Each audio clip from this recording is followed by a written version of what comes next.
Mīlos viesulis. Zāles pret blaknēm maksā bargu naudu. Skaidrs. Cik daudz? Ar 5,000 vajadzētu pietikt. Kā lūdzu, 5,000? Vai es vainīgs, ka zāles tik dārgas? Naudu no fonda mēs izmantosim tikai tavai ārstēšanai.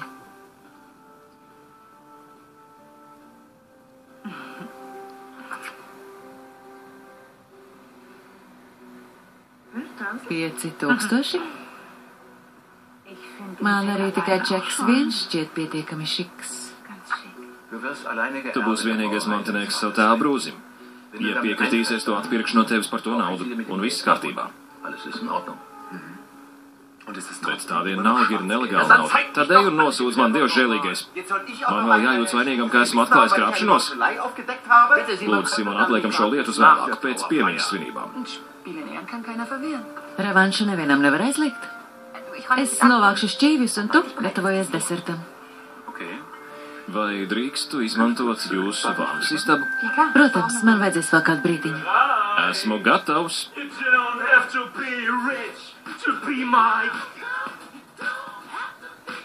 Čau! Oho! Mūsu Kazanovā!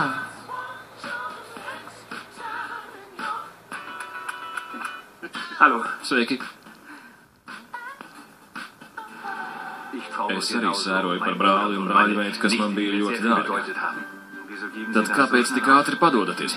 Ja es nemitīgi klausītos Sabrīnas balsī un piedzertos līdz nemaņai, tad arī sajūtu prātā. Ko jūs darīsiet? Izdzēsīšu ierakstu. Nē, tikai ne to. Tas ir vienīgais, kas man palicis no Sabrīnas.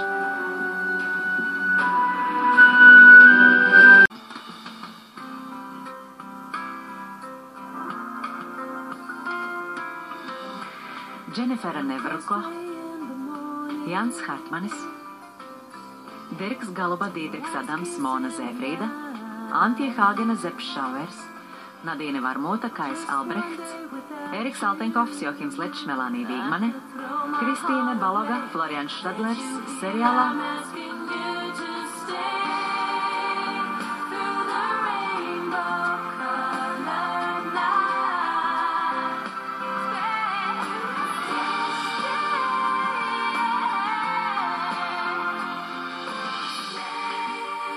Mīlas viesulis.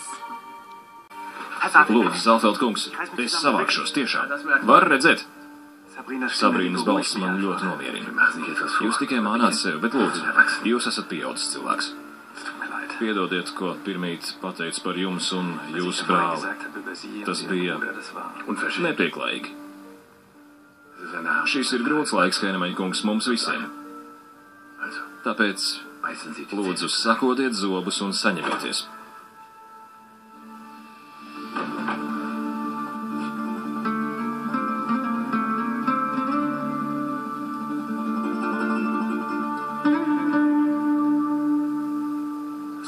Ko jūs tā skatāties?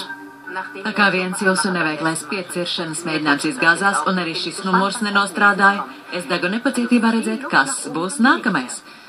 Ja nekā pārāk daudz, ar ko piesakties, jums vairs nav atlicis. Varēja mani vismaz pabrīdināt, es nebiju rēķinājies ar tik daudzām skatītājām. Tu labāk uzvelc kaut ko mugurā, lai nesaukstējies. Paškam, es vienmēr esmu vēlēsies nolikt pliku Čipendēlu. Ak tā, jums patīk? Paldies par priekšnesumu, bija ļoti jauki, bet tagad tev jāiet. Tu pats teici, lai es sagatavojos desertam. Ei! Labi, jau labi, tiksimies vēlāk. Ak, Dievs! Man patiesi žēl, ka sabojāju jums šo uzstāšanos. Jūs mani izglābāt. Kāpēc? Rezerves vīrietim nav nekādas vainas. Vai arī mūsu dakterītim ir iebildumi?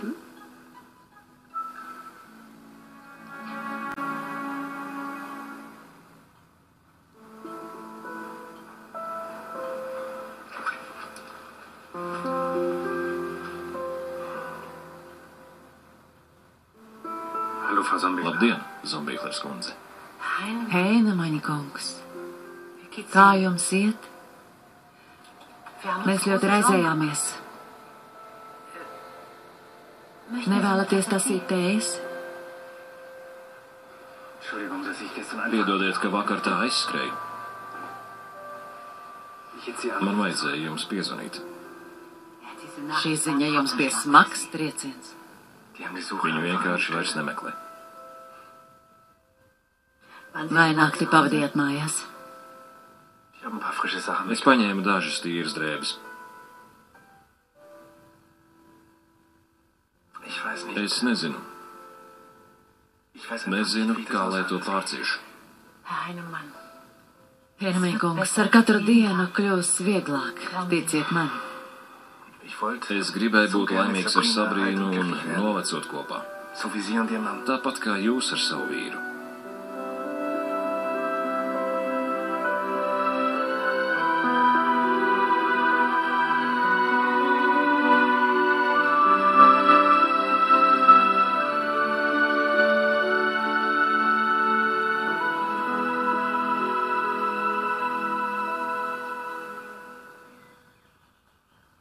Vai tev ir mirklītis par darbu?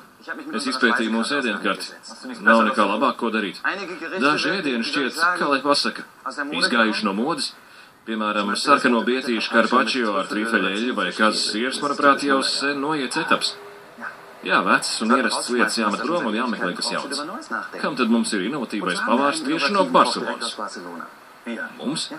Jā, es labprāt varu palīdzēt. Apsēžamies kopā, paprātojam, kā kolēģiem pienāks. Tās priekšgājējs ir pagātne, nevajag turēt viņa ēdienas paklausies. Sarkano bietīšu karpačio tika vairākas reizes paslavēts. Otrkārt, es labprāt godinu Konopkas kungu pieviņu, un treškārt, virtuve ir mans lauciņš, kolēģi kungs. Es te paliku tikai ar vienu nosacījumu, neviens nemaisās man pa kājām. Un ja tev ar to ir personīgas problēmas, tad pasaki tieši. Nav problēma. Tikai viens lūgums, kad nākamreiz dosies pārgājienā ar manu meiteni, būtu burvīgi, ja es viņu varētu sazvanīt ārkārtas gadījumā. Vai arī viņi ir tavā lauciņā?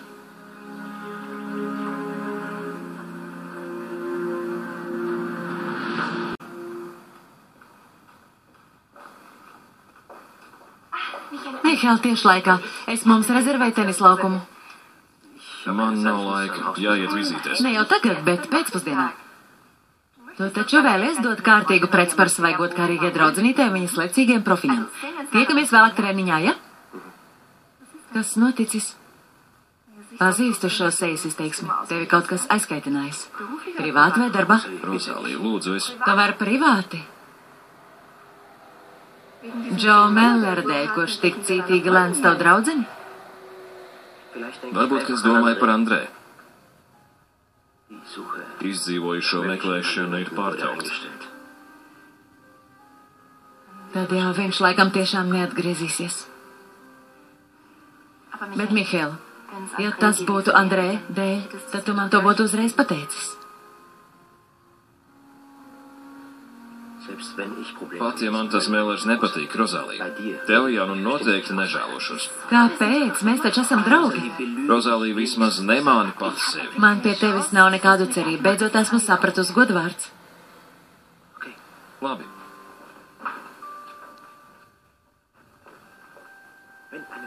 Ja sieviete ielūdz vīrieti brokastīs, ko tu kā sieviete par to var teikt? Pēc kopīgi pavadīts nakts? Kurš nē taču? Nē, es ceru, ka nē. Tavā koko ielūdza smilšu kastes draugu pie sevis mājās privātās brokastīs? Labi, tiksimies vēlāk. Labi, tev nevajag ar mani apspriest savas attiecību problēmas. Man nav problēma. Es saprotu, man būtu tieši tāpat, bet mēs labāk izvairīsimies skart šīs juteklīgās tēmas. Un tik un tā varam palikt draugi. Man jāiet strādāt. Čau!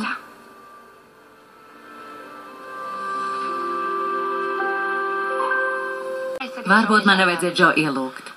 Bet es to darīju tikai tāpēc, ka Mihēls visu laiku pinas ar Rozāliju. Likt savam partnerim izjust mazu greizsirdību nekad nevar nākt ar sliktu. Mihēls neko nedrīkst zināt, tas tikai padarīs to visu vēl jaunāku. Pavisam atklāti.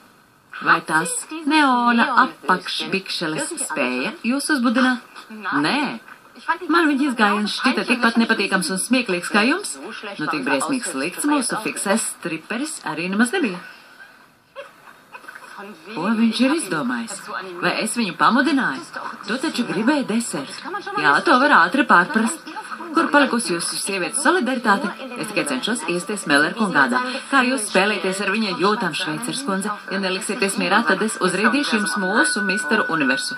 Nevaru vien sagaidīt. Džo ir un paliek crazy tipiņš. Tenisa mačā ar viņu var uzvarēt, bet... Mihēlam viņš nav ite nekāds konkurents. Kad viņš to beidzot sapratīs? Tik līdz Rozālija Engele vairs nespēs jūs aizskaitināt.